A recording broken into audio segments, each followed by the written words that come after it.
అనగనగా కోసల దేశంలో ముగ్గురు స్నేహితులు ఉంటారు.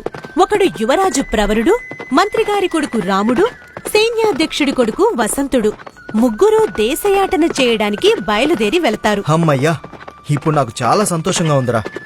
ఎప్పుడూ మన రాజ్యంలోనే ఉంటూ ప్రపంచంలో ఏముందో కూడా తెలియకుండా మన అంతఃపురమే మన ప్రపంచమైపోయింది.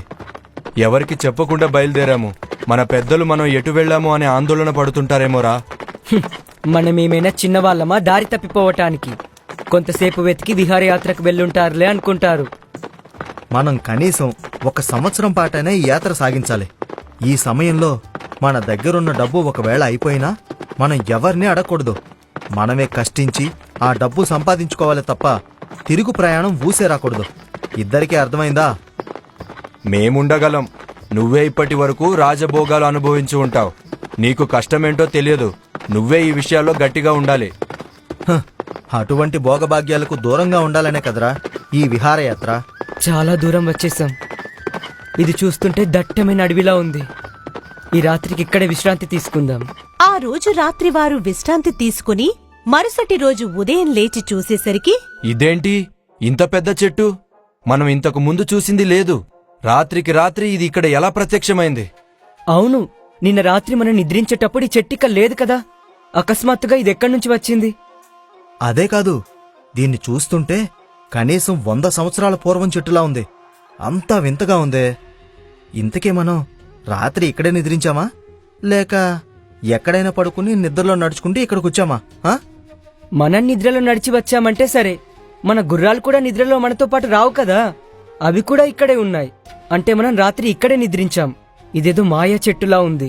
అవును, ఇది ఖచ్చితంగా మాయా చెట్టే. దీని 2 కొమ్మలు చూడు. ఒకటి ఉత్తరం దిక్కుగా ఉంటే రెండవది దక్షిణ దిక్కుకుంది. అది కూడా చాలా పెద్దగా ఉంది.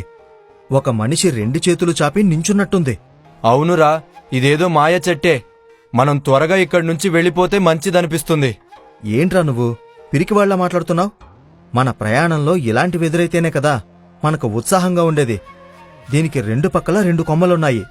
దీని ఆధారంగా మనకి చెట్టు ఏదో తెలియజేయాలనుకుంటుంది. అవును, ఈ 2 కొమ్మలు చాలా దూరమే ఉన్నాయి. ఇవి ఎక్కడి వరకు వెళ్తాయో చూద్దామా? మనం ఉన్నది ముగ్గురం. ఇక్కడ 2 కొమ్మలు మాత్రమే ఉన్నాయి. ఇద్దరు ఒక్కొక్క వైపు వెళ్ళినా మూడో వాడెటు వెళ్ళాలి మరి? ఒక పని చేద్దాం. నేను ఉత్తర దిక్కుకు వెళ్లి ఈ కొమ్మంతెక్కడుందో తెలుసుకుంటాను. రాముడు దక్షిణం వైపు వెళ్తాడు. మరి నేనెవరితో రావాలి? నువ్వు మేము వచ్చే వరకు ఇక్కడే ఉండు. మేము రావటం ఆలస్యమైనా నువ్వు ఇక్కడే ఉండాలి. 3 నెలల్లో మేం మళ్ళీ ఇక్కడికి చేరుకుంటాము. ఒకవేళ ఎవరు తిరిగి రాకపోయినా మిగిలిన వారు వారి దగ్గరికి వెళ్ళాలి. ఏదైనా ప్రమాదం ఎదురైతే ఒక్కడే ఉన్నప్పుడు అది కష్టమవుతుంది కదా. ముగ్గురం కలిసే వెళ్దాం. మనం ముగ్గురం అన్ని విద్యలు కలిసే నేర్చుకున్నాం. మంచి యోధులం. మనం ఒక్కరమే 100 మందికి సమాధానం చెప్పే బలమున్నవాళ్ళం. భయపడనవసరం లేదు. సరే అయితే నేను దక్షిణ దిక్కున ప్రయాణం అవుతాను. నువ్వు అటుగా వెళ్ళు. అలా ప్రవరుడు ఉత్తరం వైపు, రాముడు దక్షిణం వైపు ప్రయాణమవుతారు. వసంతుడు ఆ చెట్టు వద్దే వేచి ఉంటాడు. అబ్బా, ఇదేమి చెట్టురా బాబు! ఇప్పటికీ 10 రోజులు ప్రయాణం చేశాను. ఇంకా దీనంతు తెలియడం లేదే. తిరిగి వెళ్ళిపోవాలనిపిస్తుంది.